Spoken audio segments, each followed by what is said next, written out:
Si tienes tu Biblia, ve a Génesis 4. La Biblia es el libro más honesto que se haya escrito.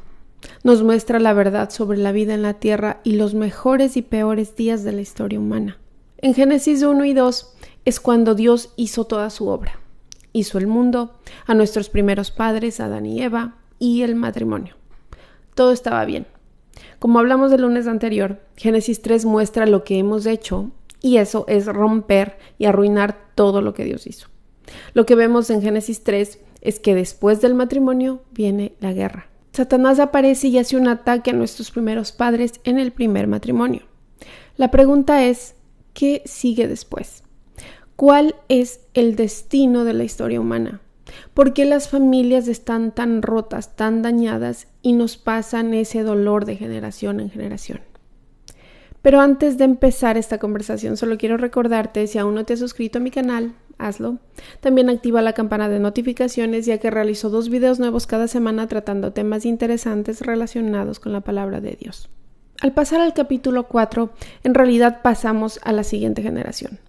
Vemos las implicaciones y complicaciones del pecado que han llegado mediante un marido y una mujer, y luego se transmiten a los niños. Esto es para nosotros el comienzo de lo que será un estudio de caso de 2000 años en el libro de Génesis sobre matrimonio, familia y dinámicas generacionales. El punto es que las decisiones que se hicieron antes de que nacieras afectan la vida que vives hoy. Y las decisiones que tomas durante esta vida afectarán a las generaciones futuras, a las tuyas y a las de los demás, porque lo que tu generación comparta va a tener un efecto en las otras personas y viceversa. La idea principal es que Dios tiene un plan para bendecir a tu familia y Satanás tiene un plan para maldecirla. Así que debes decidir cuál plan escogerás, porque sí, puedes elegir. Estas palabras serán muy prudentes. Intentaré ser muy cuidadosa y pido disculpas si no lo consigo. Al llegar a Génesis 4, siendo padres, notamos que hemos causado problemas para nuestros hijos. ¿Y qué sucederá? Pues ellos crecerán y harán lo mismo con sus parejas y sus hijos. Ahí es precisamente donde nos encontramos en Génesis 4. La clave para disfrutar, para apreciar, para entender, comprender y capturar por completo la historia es meterte de forma emocional, adentrarte en la historia y preguntar, ¿con quién de ellos me identifico?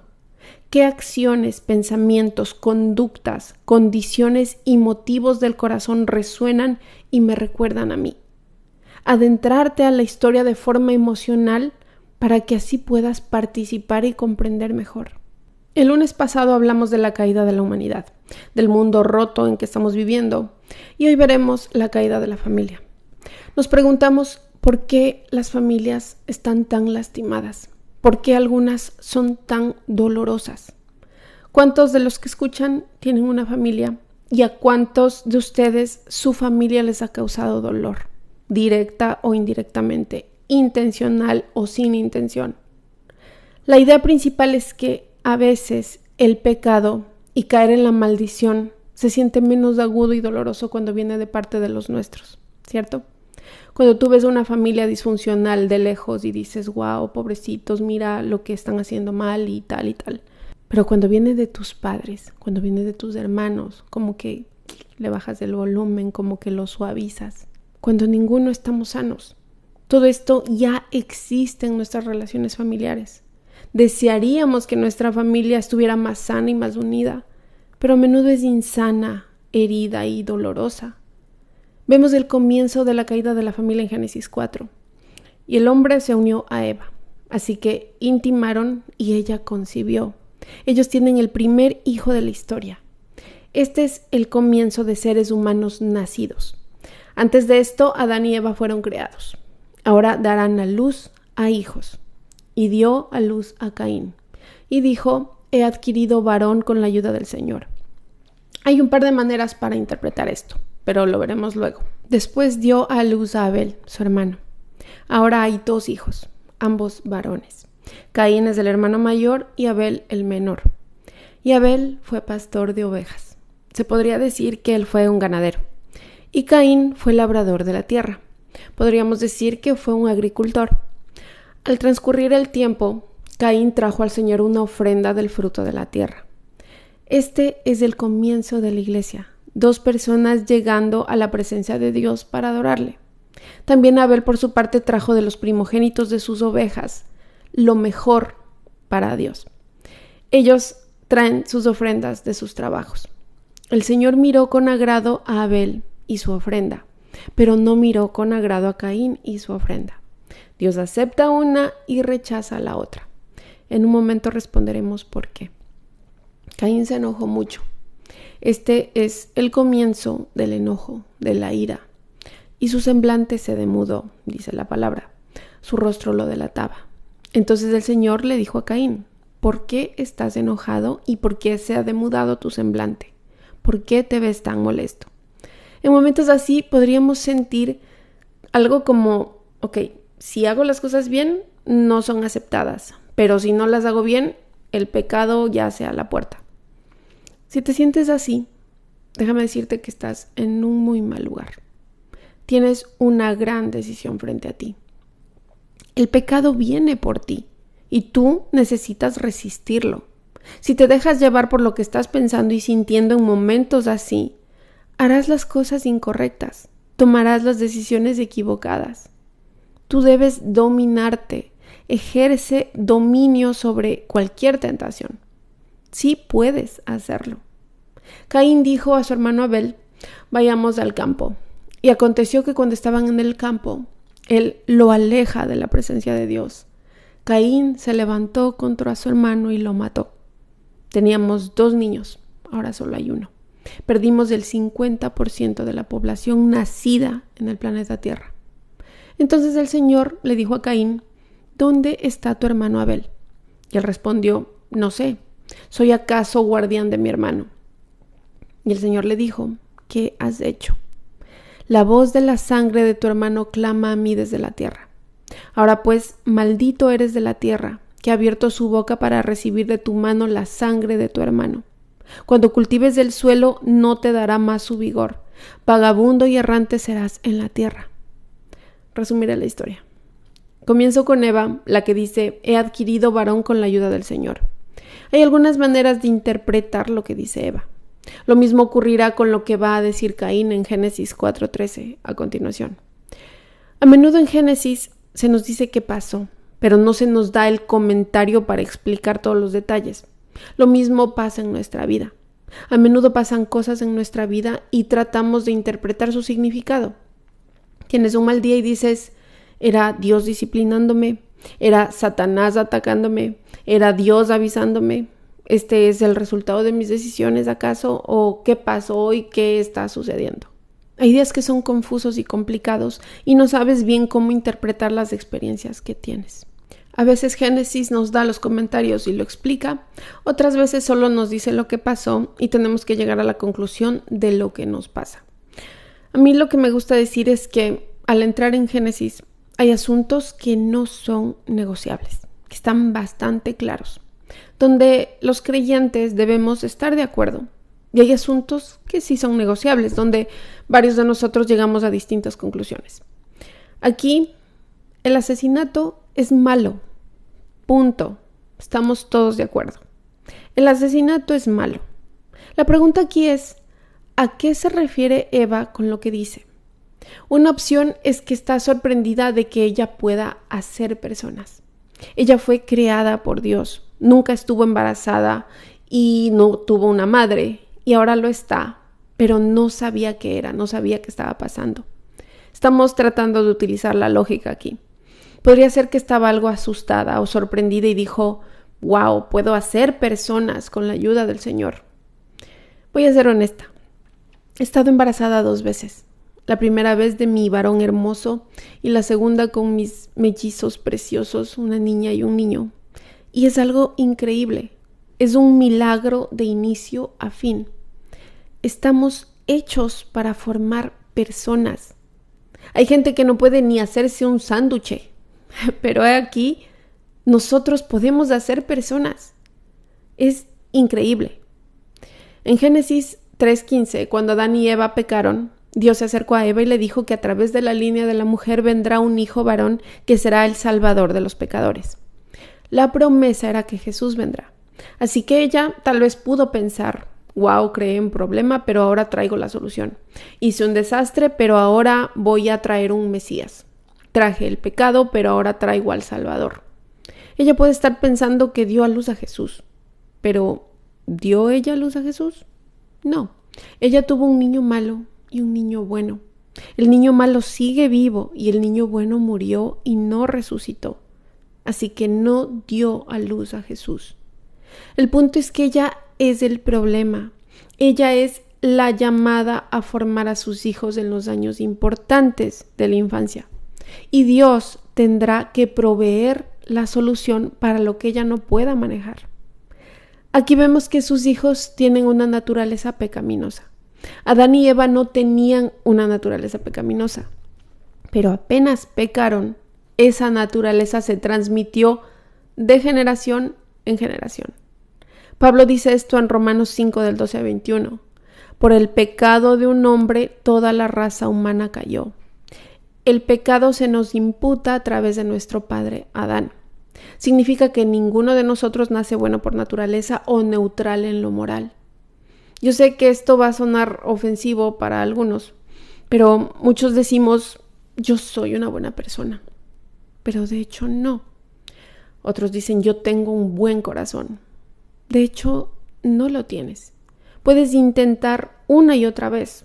Por supuesto que sí. Pero estarás equivocándote mucho cada día. No eres perfecto. No eres una buena persona ni tienes un buen corazón al 100%. Por eso Dios necesita hacerte una persona nueva y darte un corazón nuevo. Dios no solo mejora quienes somos, sino que Él transforma quienes somos. Aquí vemos que ellos nacen con una naturaleza pecaminosa. Son pecadores, no solo por elección, sino que por naturaleza. El pecado no es solo algo que hacemos, es también algo que somos. Así que Dios necesita cambiar quienes somos y luego eso nos permite ver un cambio en lo que hacemos. Aquí vemos a Caín y Abel. Se mueve de Adán y Eva hacia Caín y Abel. Y luego ellos van a la presencia del Señor en esencia, se reúnen ante Dios, lo mismo que hacemos hoy. Gente que va a la presencia del Señor, eso es el comienzo de la iglesia. Van a adorarle y van con ofrendas, con cosas en las manos. Esto es un sacrificio o una ofrenda. Ahora bien, en este momento, en Génesis, la ley aún no se ha dado y el resto del Antiguo Testamento aún no ha sido escrito, así que ellos no saben sobre reglas y regulaciones para la adoración de Dios. Todo eso no se ha enseñado o escrito aún. A este punto, solo son 4 personas. Es todo. Papá, mamá y 2 hijos. Pero de algún modo la ley está escrita en sus corazones y saben que deben estar en la presencia de Dios y que cuando van deben llevar una ofrenda o sacrificio. Nadie en la Biblia que vaya a adorar a Dios va con las manos vacías. El punto es que la adoración incluye un sacrificio al Señor. Entonces, ambos vienen con algo en sus manos y ambos tienen algo bueno en sus manos. Los trabajos de Abel y Caín son buenos trabajos, ganadero y agricultor. Ellos traen una ofrenda de su vocación y de su empleo. La diferencia es que uno es aceptado y el otro rechazado. Eso yo no comprendía hasta que ahora tengo una idea más clara. Eso nos lleva a una pregunta. Son hermanos que llevan una ofrenda al mismo tiempo ante la presencia del mismo Dios. ¿Por qué uno es aceptado y el otro es rechazado? Suele ocurrir que la gente nota lo que tenían en las manos e intentan comprender. ¿Qué había de malo en lo que él tenía en sus manos? Algunos dirán, se dice que uno trajo las primicias, lo mejor que tenía, y el otro solo una ofrenda más. No se encargó de traer lo mejor. Entonces, tratando de encontrar una respuesta a esto, se meten en detalles técnicos, especulativos y en muchos debates. Yo diría que lo que ambos llevan en sus manos es bueno, y la diferencia es en lo que hay en sus corazones. Debes saber esto cuando nos reunimos y cuando queremos adorar a Dios. Dios no solo examina y ve lo que está en nuestras manos, cuánto dinero damos o qué tan serviciales podamos llegar a ser, sino también lo que hay en nuestros corazones. El problema para nosotros es que vemos a Caín y Abel y decimos, yo no veo ninguna diferencia, ambos llevaron su respectivo sacrificio. Pero la Biblia dice, el hombre mira la apariencia exterior, pero el Señor mira el corazón. Aquí es donde dos personas van a la iglesia, adoran a Dios, y una persona aquí está llena de traición, de avaricia, orgullo, envidia, ira, rencor, lujuria. Y la otra persona puede que no tenga mucho, pero está llena de amor por Dios y por los demás. No puedes tú saber solo con mirar a las personas, pero Dios sí que puede, porque Dios mira el corazón. La adoración no es solo lo que hacemos aquí fuera, sino también quiénes somos aquí adentro. Así que cuando se trata de sus corazones, hay una gran diferencia entre Caín y Abel. Y 3 escrituras del Nuevo Testamento hablan de la diferencia en su corazón. Hebreos 11:4 dice, por la fe Abel ofreció a Dios un mejor sacrificio que Caín, por lo cual alcanzó el testimonio de que era justo, dando Dios testimonio de sus ofrendas.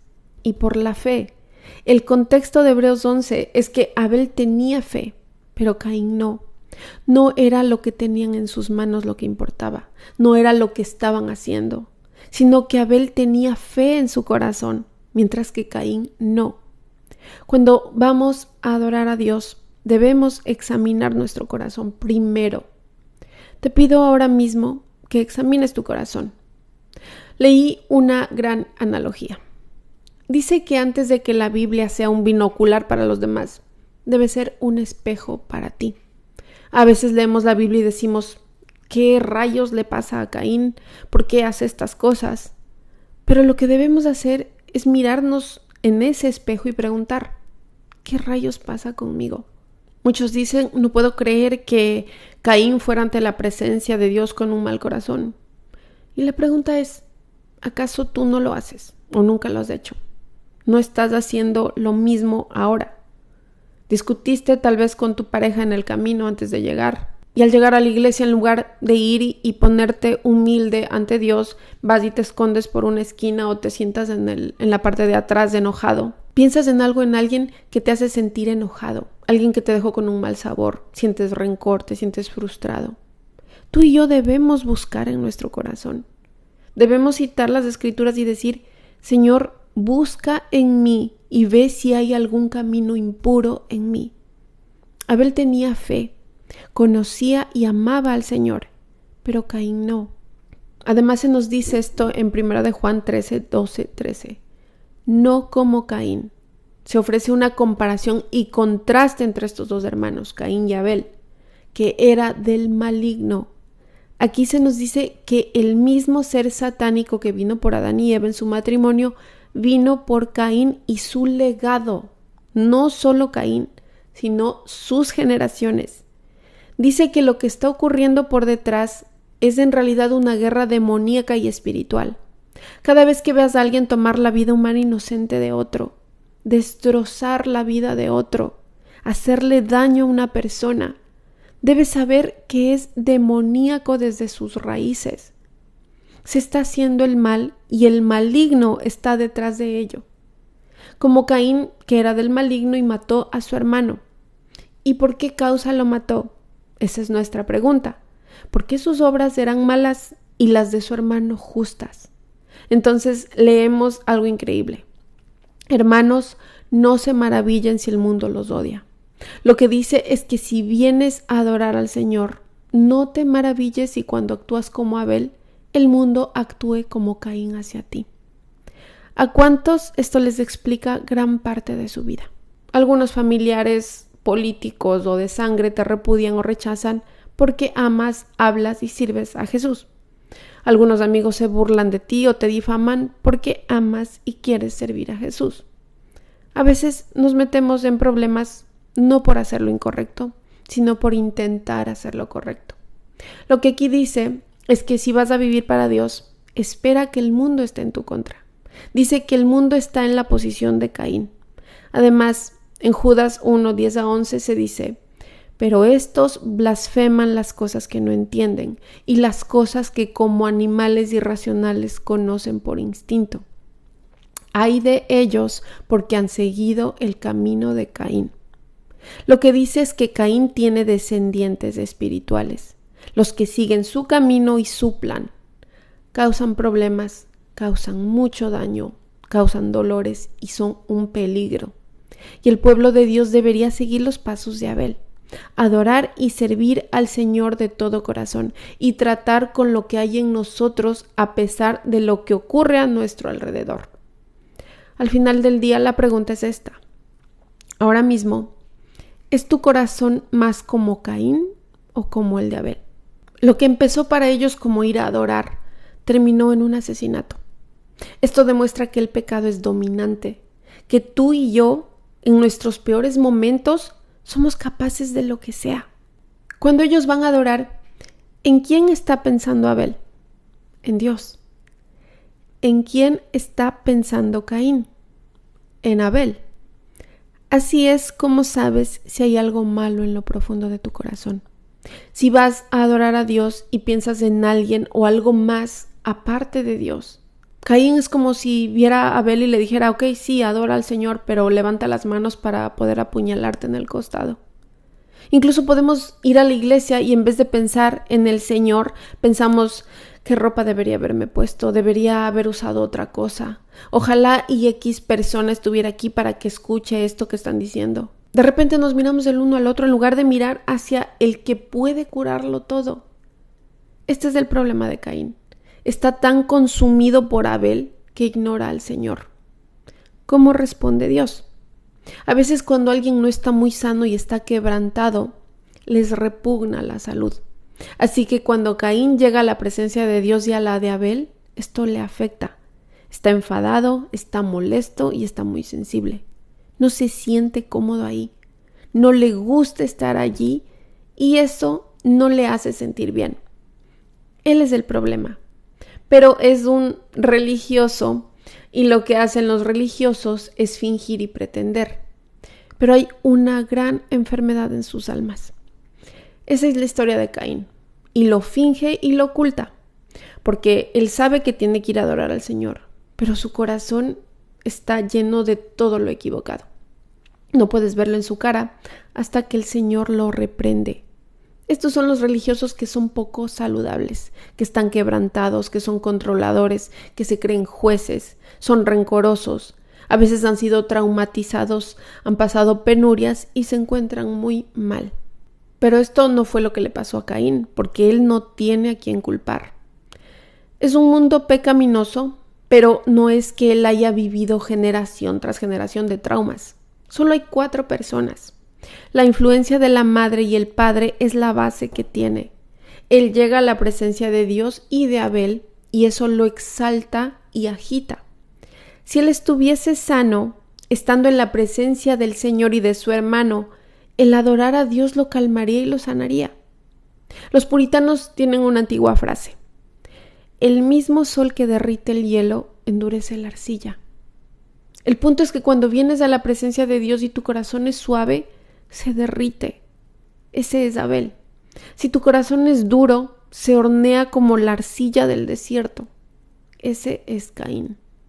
2 personas pueden venir a la presencia de Dios y tener reacciones y respuestas muy distintas.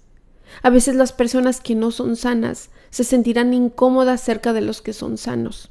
Las personas que en verdad aman a Dios pueden incomodar y molestar mucho a las personas que falsifican tener una bondad.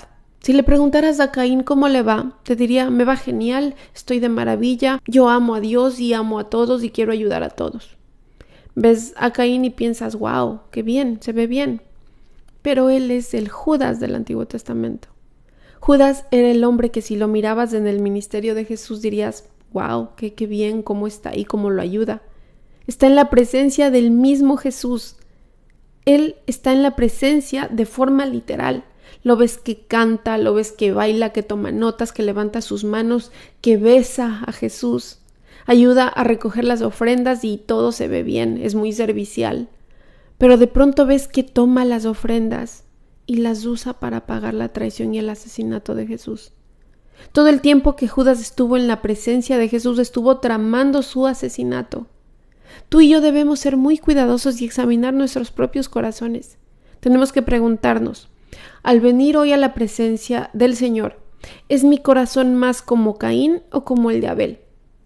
Esto es lo que sabemos de Dios. Él ve y sabe todo. Nosotros no. Aquí lo interesante es que se trata de un asesinato premeditado. Porque Caín no solo se enoja y masacra a su hermano, también lo aleja del Señor primero. Lo saca del campo y piensa, salgamos de la presencia de Dios para que no vea ni sepa lo que quiero hacer. Y nosotros hacemos esto todo el tiempo. Hacemos cosas en la oscuridad que no haríamos a plena luz. Cuando nadie nos ve, hacemos cosas que nunca haríamos cuando otros nos miran. Pensamos que nos escondemos. Caín hace lo mismo que sus padres hicieron. Él trata de ocultar su pecado del Señor. Pero el punto es que Dios ve y sabe todo. No se puede ocultar nada a un Señor que todo lo sabe. Dios comienza a perseguirlo con amabilidad. Este será el comienzo de una sucesión de caídas. Vimos la caída con Adán y Eva en Génesis 3, pero habrá otras mini caídas, una sucesión de caídas. Esta es otra de ellas. Dios le da una orden y él desobedece. La muerte llega como Dios prometió. Dios lo persigue porque es un Dios bueno y amoroso. Debes darte cuenta de esto. Caín no es quien busca a Dios. Dios busca a Caín. Dios no es quien está perdido. Caín lo está. Y Dios le llama, lo que es un acto de gracia, ya que Dios no le debe nada a Caín. Dios le hace una pregunta tal como lo hizo con su padre. Le pregunta, ¿dónde está tu hermano? El punto es que Dios te ha estado persiguiendo, porque tú no eres solo una víctima del pecado de otros, sino que también eres un pecador y te has escondido de Dios. Génesis nos dice no solo lo que ya sucedió, sino lo que siempre sucede, lo que sigue sucediendo.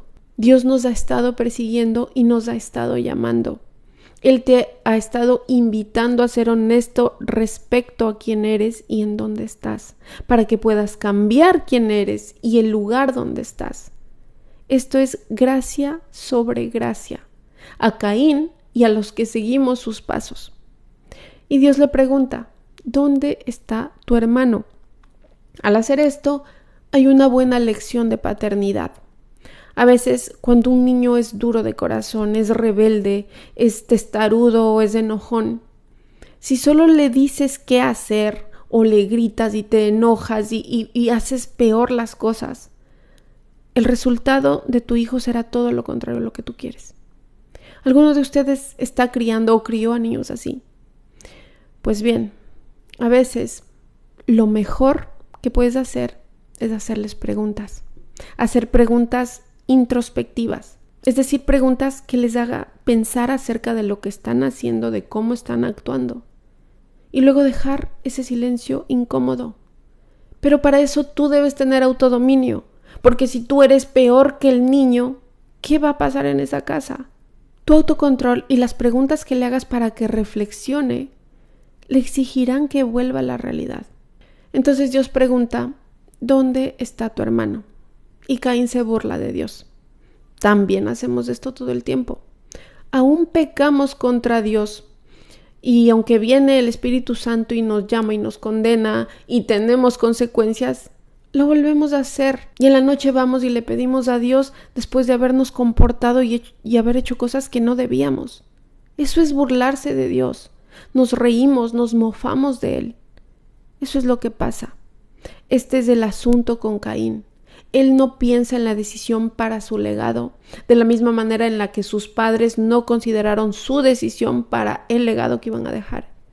Sus padres pecaron, así que ahora tiene una naturaleza pecaminosa y tiene un hermano. Y él no piensa en las decisiones que está tomando y cómo esta decisión va a afectar a las futuras generaciones. Su hermano Abel, de corazón puro, no se casará. Él no va a tener descendencia, él no va a tener hijos, nietos y bisnietos. Se supone que el mandamiento de llenar la tierra está sobre estos dos hermanos, pero el uno mata al otro. Además, él no piensa en el dolor que le causará a su padre y a su madre. Él no piensa en las implicaciones generacionales. Y eso es lo que nos pasa. No pensamos en lo que va a pasar, en lo que dejamos a nuestros hijos y lo que nuestros hijos van a dejar a sus nietos. La idea principal es que solemos ser muy conscientes de las malas decisiones que fueron hechas por generaciones pasadas, pero solemos ser muy ignorantes de las decisiones que nosotros tomamos y que causaron dolor o que causarán dolor a las futuras generaciones. Esto es porque en nuestra cultura se promueve mucho la victimización y la normalización de lo inmoral, pero no se promueve el ser moralmente responsable. Todo lo que pasó antes de mí me llevó a mi terrible y dolorosa vida. Pero ahora, ¿qué estás haciendo tú para entregar a tu siguiente generación mejores oportunidades, mejores valores, una mejor vida? Somos muy conscientes de que se ha pecado contra nosotros, pero somos poco conscientes de nuestros pecados contra los demás. Génesis comienza este caso familiar de hace 2000 años atrás, donde hubo bendición y hubo maldición, lo que significa que las decisiones de una generación bendecirá o maldecirá a la siguiente generación. Aquí vemos que las cosas se ponen muy mal de forma muy rápida, como en la vida real. A medida que leemos esto, algunos se preguntarán, ¿es esto cierto en términos históricos? Pues Jesús lo confirma en Mateo 23:35. Toda la sangre justa derramada sobre la tierra, desde la sangre del justo Abel. Así que Abel es la primera muerte, el primer asesinato y el primer mártir. Él no pudo morir de viejo. Fue víctima de un asesinato premeditado. Sucede que leemos la historia de Caín y Abel y algo en nosotros piensa en que es enfermizo que un familiar tome la vida de otro familiar. Y antes de ponernos moralistas, también tenemos que volver a la realidad. Dios es provida. Él creó la vida. Caín es el comienzo de la proelección. Y saben de lo que hablo. Y elegirá si un miembro de la familia vive o muere. Él determina si su familiar morirá. Hoy en día lo llamamos. ¿Quién diría que íbamos a llegar al día en que el lugar más peligroso para estar sería el vientre de tu madre? 1 de cada 5 embarazos son, ya sea de forma intencional, médica, quirúrgica, y eso es asesinato. Es tomar la vida de un ser humano inocente. Si tú ves a Abel y dices, este pobre hombre era inocente, pues si te das cuenta, él no es más inocente que un niño no nacido. El niño aún no ha salido del vientre para darle la oportunidad de tomar ni siquiera una decisión. En cambio, la única decisión que se hace no está hecha por el niño, sino que para el niño. Y es que el niño nunca pueda tomar una decisión, que ni siquiera respire. Algunos escucharán esto y dirán, Katy, por favor no caigas en esto, no te metas en estos temas. Y no es que lo quiera hacer, pero creo que cuando la palabra de Dios enfrenta un problema cultural, esto avanza y la cultura debe adaptarse y cambiar. Eso es lo que yo creo. Es un mundo enfermo en donde un familiar determina si otro familiar vive o muere. El espíritu de Caín sigue vivo. Está vivo en los eslóganes políticos y en las ideologías. Encontramos una forma no solo de tolerar esto, sino de virtualizar esto, y creo que es enfermizo y muy aterrador. Una de las principales causas de muerte de los últimos años no fue el COVID, pero eso no lo dicen. Al final del día, cuando ves que la gente elige matar a sus familiares y acabar con su vida y su legado, sabes que la serpiente sigue obrando. La serpiente es buena en relaciones públicas y en marketing. Aprendemos en Génesis 3 que es astuta. Es buena con los eslóganes, con las redes sociales, con campañas políticas y otras cosas. Para el pueblo de Dios solo debe haber una elección y es obedecer al Señor. Para los que escuchen esto y digan, te diré que en general los seres humanos empezamos por ahí, porque empezamos como pecadores y como equivocados. No confíes en lo que piensas. En cambio, ve a las Escrituras y transfórmate mediante la renovación de tu mente y no te adaptes a este mundo. Por mi parte, yo me considero provida de forma incondicional. Llego a darme cuenta de que todo el que ama a Dios ama la vida, y el que odia a Dios ama la muerte. Así dice en Proverbios. Hoy están aquí en este mundo mis hijos, a los que hubiese matado si pensaría como muchos piensan hoy. Pero ellos son mi más grande bendición, mi alegría, mi motivación. ¿Por qué tomaría la vida de quienes me impulsan a formar un mejor yo? Ellos llevarán adelante el legado familiar, nuestro propio legado, el que estamos creando mi esposo y yo, dejando a un lado todas las malas enseñanzas que trajimos, para que ellos tengan una buena y mejor base para formar generaciones mejores con sus propias familias. En lo que respecta a la historia de Caín y Abel, a veces eres Abel, a veces no dices nada ni haces nada y solo eres una víctima inocente. Y yo lo siento mucho por las personas que son así. Ahora imagínate que Caín y Abel pudieran ir a una persona que les diga cosas como: pero Caín, es normal sentirte así. Si todos sintiéramos lo mismo que tú, habrían hecho lo mismo. Mira, esa persona lo está haciendo, entonces es parte de la vida, es normal. Solo ve y discúlpate y ya no tienes nada más que hacer. Yo pienso que ya estás haciendo bastante con eso. Y tú, Abel, no tienes derecho a sentirte mal por todo lo que haces para molestar a tu hermano. Tú te lo buscaste. Lo creas o no, sí que hay personas así. Por eso tenemos la sociedad que tenemos. Pero ¿cuál es la respuesta correcta? Caín es un hombre enfadado y enfermo. Lo que le enfada es que Abel no está enfadado. Lo que lo enferma es que Abel esté sano. Lo que lo hace querer matar es que Abel quiera vivir para Dios. Entonces el problema está en él, no en Abel. Abel es el retrato de una víctima de verdad. No hizo nada para instigar o causar que este tipo de espíritu asesino se levante en su hermano. Hay veces en que alguien te ataca y tú sabes que no lo mereces. Alguien está en tu contra y tú no lo instigaste. Alguien trata de herirte y no es porque tú los hayas herido. Pero también hay algo muy importante que aclarar. Te diré que si al mirar tu propia vida siempre llegas a la conclusión de que eres Abel, te estás engañando a ti mismo. No puedes mirar todo y decir es culpa del otro. Seamos razonables. Solo una persona con problemas serios tiene problemas con todo el mundo o con muchas personas. Tengo conflicto con mis padres, es su culpa. Conflicto con mis hermanos, es su culpa. Con mi pareja, es su culpa. Con mis hijos, es culpa de mis hijos. Con mis nietos, pues es culpa de cómo le están criando a mis hijos. Con mis amigos, es su culpa. Con mis compañeros de trabajo, es su culpa. Yo soy Abel. No, no eres Abel. Porque en todas esas relaciones conflictivas solo hay un variable constante: tú. Así que puedes ser tú.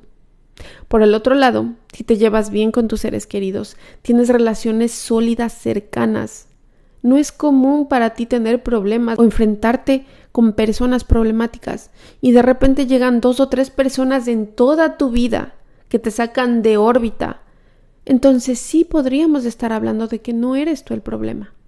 Pero si no es así, debes estar dispuesto a aceptar el hecho de que a veces eres Caín. A veces tú eres la persona enferma, no la sana. Eres el que se enoja, no el que perdona. Eres la persona rencorosa y escéptica, no la persona que ama, perdona y bendice. A veces no estás pensando en el Señor, sino que piensas en ti mismo. A veces no es su culpa, sino que hay algo quebrantado y malo en lo más profundo de ti. Esto es lo que aprendemos. Tanto Caín como Abel llegan a la presencia de Dios, pero solo Abel tiene a Dios presente en su vida. Esta es la idea principal. Es genial estar en la presencia de Dios, pero de nada te sirve si la presencia de Dios no está en ti. Lo mismo que ocurre aquí, ocurrió antes. Se nos dice en Apocalipsis 12 que Dios creó a los ángeles antes de crear a las personas. Y uno de esos seres divinos, Satanás, se rebeló en presencia de Dios y le declaró la guerra. Estaba celoso, estaba enojado y molesto, y no fue porque Dios pecara en contra de él o porque le hiciera algo malo, porque lo incitara o lo provocara. Satanás solo estaba enfermo y era malvado, y por eso le repugnaba lo que era sano y bueno y piadoso. Satanás le declara la guerra a Dios en su presencia. Luego viene a Caín, ya que ha sido arrojado a la tierra y derrotado. Cuando Caín va a la presencia del Señor, responde de la misma forma que Satanás respondió cuando estaba en la presencia de Dios. El punto es que la presencia de Dios debe estar en ti. Ahí es donde el Espíritu Santo debe cambiarnos de adentro hacia afuera. Así toma nuestro viejo corazón y nos da uno nuevo. Entonces podremos adorarlo en espíritu y de verdad desde ese nuevo corazón. Pero este es el problema con Caín. Él es hipócrita, él es religioso y oculta cosas. Cuando digo religioso, me refiero a que hace cosas como ir a la iglesia, estar en todo, tratar de ayudar a los demás, ofrece sacrificios y hace todo lo que supuestamente debería. Trae su ofrenda, se podría decir, pero es hipócrita, pero oculta cosas. ¿Ellos aman al Señor en su corazón? Para nada. ¿Caín ama a su hermano? No. Jesús vendrá más adelante y resumirá todo el Antiguo Testamento diciendo: ama a Dios y a tu hermano. Caín dice: yo odio a Dios y asesinaré a mi hermano. No se le nota en la cara hasta que Dios lo regaña. Cuando se presenta algo en tu vida, algo bueno, algo que te exige cambio, tu semblante cambia. Te incomoda, no te gusta. Aquí es donde las personas encubiertas son muy difíciles. De nuevo, este era Judas Iscariote. Habrías visto a Judas a través de la vida que vivió en presencia del Señor Jesús y dirías: wow, me parece una buena persona. Pero es un buen encubierto. Él aceptó un soborno para entregarlo. Esa es la traición definitiva. Pero él es religioso, es hipócrita. La gente hipócrita es muy peligrosa, aunque no lo queramos ver. A veces la gente más malvada se esconde bajo buenas obras, porque nadie pensaría que están allí. A veces la gente más mala se esconde en el liderazgo, porque nadie buscaría ahí. La gente piensa, la gente mala está en el mundo y haciendo cosas malas, y la buena está en la iglesia o haciendo todo por los demás. Satanás dice: mandaré a esa gente a la iglesia y serán religiosos. Mandaré a esta persona a hacer cosas que parecen buenas, pero todo vendrá desde la hipocresía, porque no tiene cosas buenas en su corazón. Tú no sabrás quiénes son hasta el último minuto, y luego van a asesinar, a romper, a dañar, a herir y atacar a la gente y a las cosas que se construyen para Dios. Así que leemos esto y vemos la importancia de no tener cerca personas hipócritas. Y quiero que veas que Jesús todo esto lo lleva un paso más allá.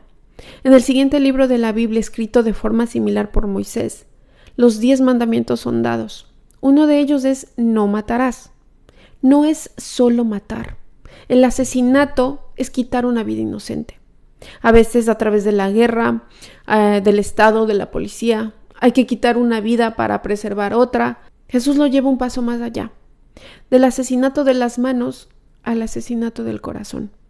Él dice en Mateo 5, 21, 22: ustedes han oído que se dijo a los antepasados: no matarás.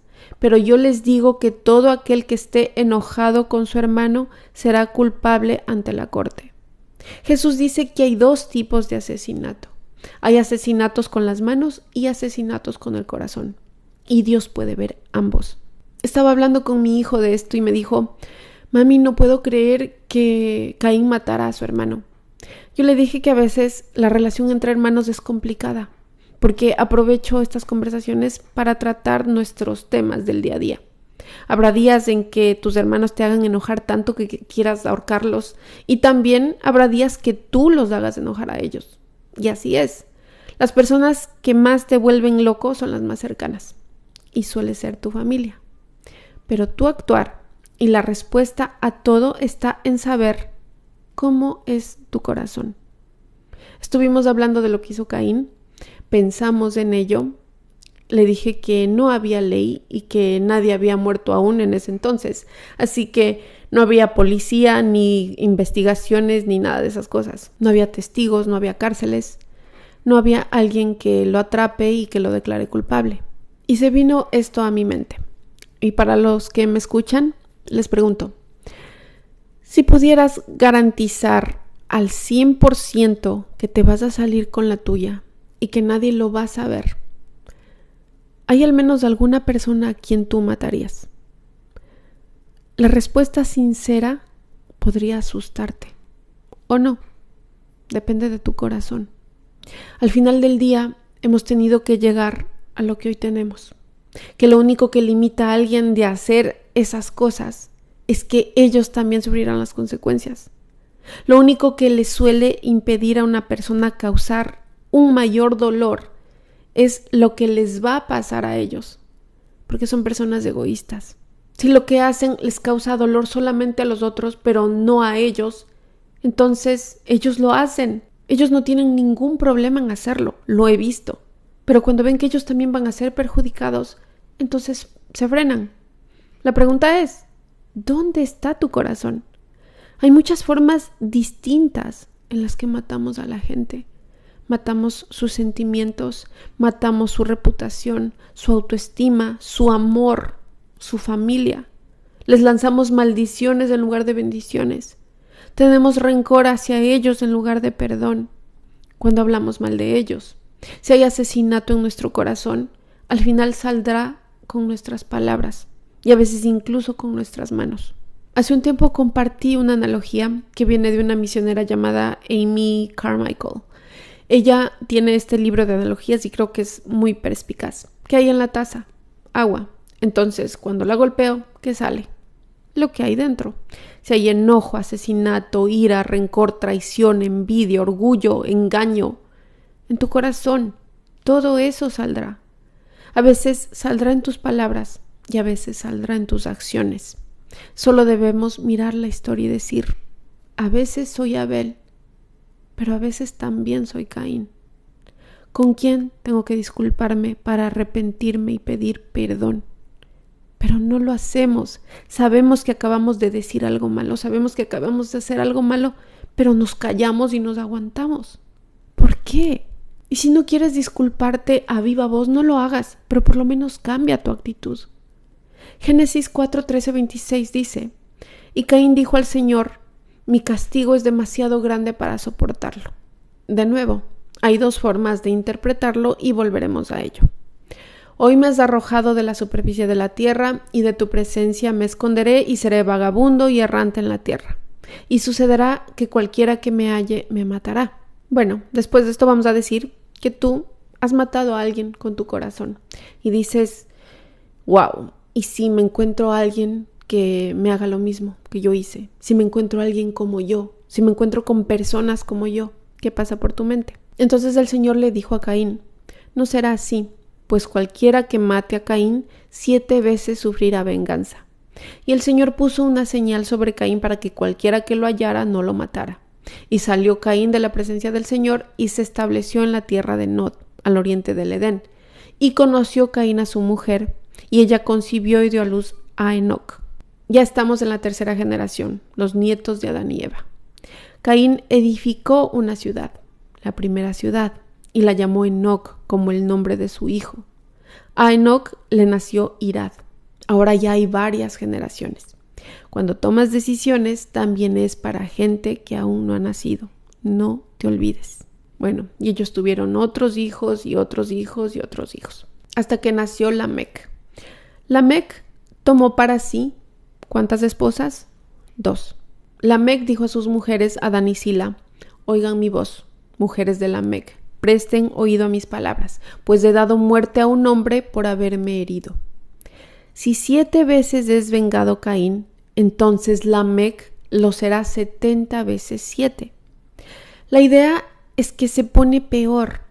Vivimos en este tiempo mítico donde todos dicen, mira la evolución, todo como hemos avanzado, pero lo que yo veo es otra cosa. Veo evolución tecnológica y una involución moral. Las personas tienen una grandeza malvada, así que cuando hacemos maldad, lo hacemos en gran manera. Adán se unió otra vez a su mujer y ella dio a luz a un hijo y le puso por nombre Set. De lo contrario, imagínense, la única línea para la humanidad sería Caín. Porque dijo ella, Dios me ha dado otro hijo en lugar de Abel, pues Caín lo mató. No puedo pensar en nada peor que el funeral de tu propio hijo. A Set le nació también un hijo y le puso por nombre Enós. Lo que vemos aquí es el cumplimiento de lo que se profetizó en Génesis 1:28, lo que se llama mandato cultural. Dios les dijo, sean fecundos y multiplíquense, llenen la tierra y sométanla. El punto es que se supone que debemos poblar la tierra, tomar los recursos que hay y cosecharlos para negocios, para urbanizaciones, tecnología, creatividad y progreso. Eso está perfecto. La meta no es solo dejar el planeta en su estado no desarrollado, sino que desarrollarlo. Vemos eso manifestarse aquí en la actualidad. Pero de nuevo, la humanidad en este punto fue hecha grande. Dice que fuimos hechos a imagen y semejanza de Dios en Génesis 1. Nos hicieron grandes. Ahora somos pecadores, así que hacemos gran maldad. Pasa que los evolucionistas miran todo el progreso tecnológico, cultural y dicen, mira todo el progreso que hemos hecho. Pero luego miras la moralidad y dices, mira el desastre que hemos hecho. Quizás somos capaces de crear nueva tecnología, pero la usamos para dañar y para tomar vidas humanas, para controlar el cerebro de las personas. Aunque lo que creamos puede evolucionar, lo que somos no lo hace.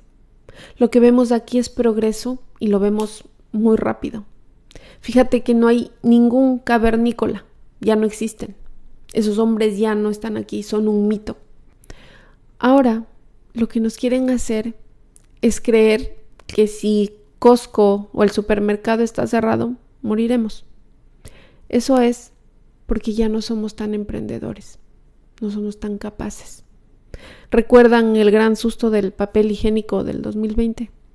La gente decía vamos a morir y por alguna razón pensaron que el papel higiénico era parte de la salvación o algo, no sé, hasta ahora no entiendo. Ahora imagina que te dejan en el medio del desierto y tuvieras que partir de cero. Lo que vemos aquí es un rápido progreso humano, porque Dios nos hizo a su imagen y semejanza y nos dio el mandato cultural. Aquí vemos el comienzo de la urbanización, de la tecnología y también del entretenimiento. Estos instrumentos se mencionan más tarde en el libro de Salmos, usados para la adoración a Dios. También vemos que el declive de la obediencia a la palabra de Dios afecta al matrimonio y a la familia. Lamec introduce en la historia de la humanidad la poligamia, la inmoralidad sexual, un hombre con varias mujeres, una mujer con varios hombres. Dios nos dijo que el matrimonio era para un hombre y una mujer. Nuestra cultura ya se deshizo del hombre y la mujer. Lo que sigue es deshacerse el uno del otro. Ocurrirá durante nuestra vida. Hemos puesto freno de emergencia a todo lo que parezca una restricción de la sexualidad humana. La pregunta es, ¿qué pasa con la poligamia? ¿Qué pasa con la inmoralidad sexual? Verás la poligamia en el resto de Génesis. Y todos sabemos que eso es malo y que es una pésima idea. Primero que nada, parte aquí con Lamec. ¿Lamec es bueno o malo? Malo. Él dice, hago venganza 70 veces 7. Jesús vendrá más adelante y refutará a Lamec. De hecho, perdonamos 70 veces 7. Así que Lamec es lo contrario a lo que Jesús enseña. Si tú eres lo contrario a lo que Jesús nos está enseñando, no deberíamos modelar el matrimonio y la familia a partir de ti. Además, Dios ya nos dijo en Génesis 1:2 que el matrimonio es un hombre y una mujer. Solo eso. Y Él lo hizo bastante obvio porque Él hizo un hombre y una mujer. Adán dice, quiero ser polígamo. Dios dice, tendrás una sola mujer. Haré esto muy simple para ti. No puedes equivocarte. Un hombre y una mujer. Además, en el Nuevo Testamento dice que los líderes de la iglesia deben ser marido de una sola mujer. Él es el modelo de liderazgo en una iglesia. El punto es que los líderes no son perfectos, pero se supone que deben tratar de vivir en obediencia a Dios y dar ejemplo a los demás matrimonios y familias. Tú no puedes ser un líder y ser un inmoral. Y eres líder de tu familia, recuérdalo. Además, Jesús tiene una novia, la iglesia. Jesús no se casa con el cristianismo, con el islam, con el budismo, con el catolicismo, con el hinduismo. Él no es polígamo con religiones. Jesús es fiel y devoto a su única novia, la iglesia. Por último, este sería el argumento más grande en contra de la poligamia y de la inmoralidad sexual. Y es que nunca va a funcionar, nunca te va a hacer feliz. Si vas a leer el resto del Génesis, cuando practican poligamia, nunca termina bien. Verás a un hombre dormir con 2 mujeres. Esos hijos se vuelven naciones y esas naciones se remontan a una disputa familiar porque un hombre se acostó con 2 mujeres y tuvo hijos por todas partes. El punto es que puedes acostarte con alguien y dejar generaciones de su familia en llamas. Es un momento de placer que lleva a generaciones de dolor. Esa es la historia de Génesis. Dios se acerca a Caín y habla con él. Luego Caín habla con el Señor. Él dice: mi castigo es demasiado grande para soportarlo. Es la consecuencia de lo que hizo, porque la cosa es así. Pero algunos odian las consecuencias del pecado, pero no odian su pecado. Dicen: no me gustan los problemas que me causó, pero fue divertido, por lo menos la pasé bien. Entonces, ¿te quejas o te arrepientes? Esas son las únicas 2 opciones que yo veo. Si te quejas, Dios dice: vas a vagar, la tierra te va a maldecir, la vida va a ser dura y habrá que pagar un precio. Y aquí está Caín lloriqueando. Dice: esto es mucho, ya no puedo soportar, no puedo seguir con esta vida, es muy duro. Y está lloriqueando. Los que adoptan esa posición dirían que su línea es la línea impía y que el resto de la Biblia no tiene nada bueno que decir sobre Caín. La otra opción sería que él esté arrepentido de verdad, que se ha dado cuenta de que ha pecado contra Dios en el asesinato de su hermano, que aquí lo reconoce, que se disculpa y se arrepiente ante el Señor. Diríamos que aquí es donde se hace salvo y que no dice que su castigo es muy grande, sino que su pecado fue muy grande, lo que significa que no solo odia lo que debe soportar, sino que también odia lo que hizo. Si Caín se arrepintió, entonces se explicaría por qué se le dijo que vagaría por toda su vida, y no fue así, sino que consiguió una ciudad. Además, ¿Dios bendijo a Caín? Por supuesto, porque él vivió una larga vida. Él no fue asesinado, lo que sería justicia. Él consiguió casarse, fundar una ciudad, vivir una larga vida, conocer a sus hijos, a sus nietos, a sus bisnietos y tener una familia. Una vida en verdad bendecida, en particular para un asesino culpable. Ahora bien, si aquí en el capítulo 4:13 se arrepintió y se convirtió, entonces él sería el apóstol Pablo del Antiguo Testamento. El apóstol Pablo es como Caín. Es muy religioso y todo por fuera está bien hecho, pero tiene ira, tiene enojo, rencor, venganza y asesinato en su corazón. El apóstol Pablo da muerte a un hermano judío, lo asesina. Luego Dios viene a él como vino a Caín, y Dios le habló como a Caín. Luego Pablo se arrepintió y se convirtió. Se convirtió en el predicador del perdón y estalló un renacimiento que llamamos cristianismo. Si ese es el caso, eso explicaría por qué en el siguiente versículo dice que en ese día la gente empezó a invocar el nombre del Señor. Si era un no arrepentido o un arrepentido, esto es lo que sabemos de Dios. Número 1, Dios lo marcó. Dijo: eres mío.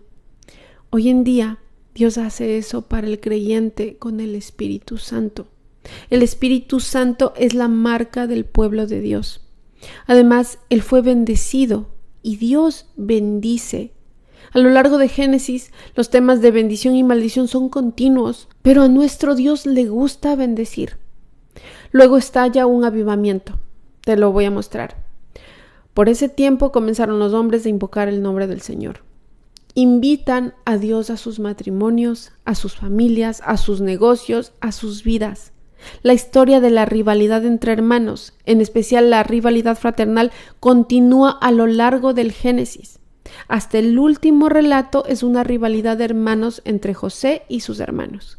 José ama al Señor y sus hermanos están celosos, son rencorosos, están hastiados, enojados y tienen el asesinato en su corazón.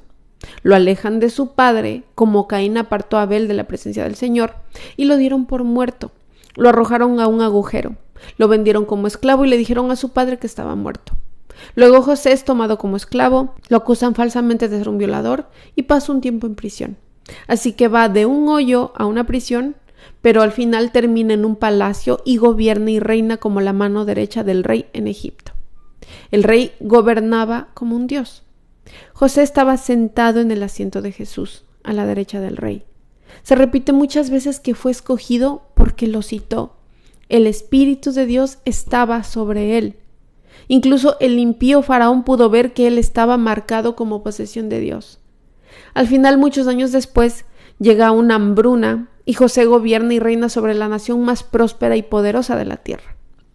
De la nada, sus hermanos llegan de vuelta a su vida después de mucho tiempo. Ellos no lo reconocen, pero la clave es que él ya los ha perdonado, porque cuando los ve, sus respuestas son lágrimas y no ira. Lo que hay en su corazón es compasión, amor, gracia y piedad, no enojo, ni venganza, ni rencor. Pero no se reúne de inmediato con ellos, porque el perdón es gratis, pero la confianza no, esa se tiene que ganar. Él tiene que ver si puede confiar en ellos, si han cambiado o si siguen igual. Al final llega la culminación en el último capítulo de Génesis. Esta rivalidad entre hermanos continúa durante 2000 años hasta José y sus hermanos. En el capítulo 50 tienen un cara a cara. En el capítulo 50-19, los hermanos miran a José y él los mira a ellos. Ellos están asustados, piensan que él buscará la venganza. Se va a poner como Caín y nos lo merecemos, es como si dirían. Pero José les dijo, ¿acaso estoy yo en lugar de Dios? Lo que José dice es que la venganza es del Señor. Lamec dice, la venganza es mía, por eso asesinó a quien le hirió. El Nuevo Testamento dice, la venganza es de Dios. José tiene el espíritu y el corazón de Dios y dice, aunque estoy en la posición de Dios, yo podría matarte, pero no lo voy a hacer. Dios se ocupará de ti.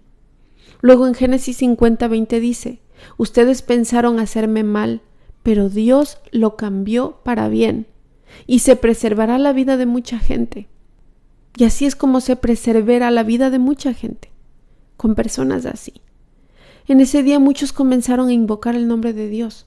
La historia de José nos dice, nos enseña y nos revela este gran hecho. Cuanto más profundo es el perdón, mayor es la unción. La razón por la que José pudo gobernar y reinar en Egipto es porque había perdonado a sus hermanos y a su familia a tal nivel que Dios pudo ungirlo de una manera grandiosa. Las generaciones no cambian sin perdón y arrepentimiento. Sus hermanos se arrepintieron y él los perdonó. Pero las familias no se curan si no hay arrepentimiento, perdón y cambio de actitud. El Espíritu Santo obra mediante el perdón y Satanás mediante la falta de perdón. El Espíritu Santo obra mediante el arrepentimiento y Satanás mediante la falta de arrepentimiento. La historia es esta. Si quieres ser bendecido, debes arrepentirte y perdonar. Si quieres que tu familia sea bendecida, debes arrepentirte y perdonar.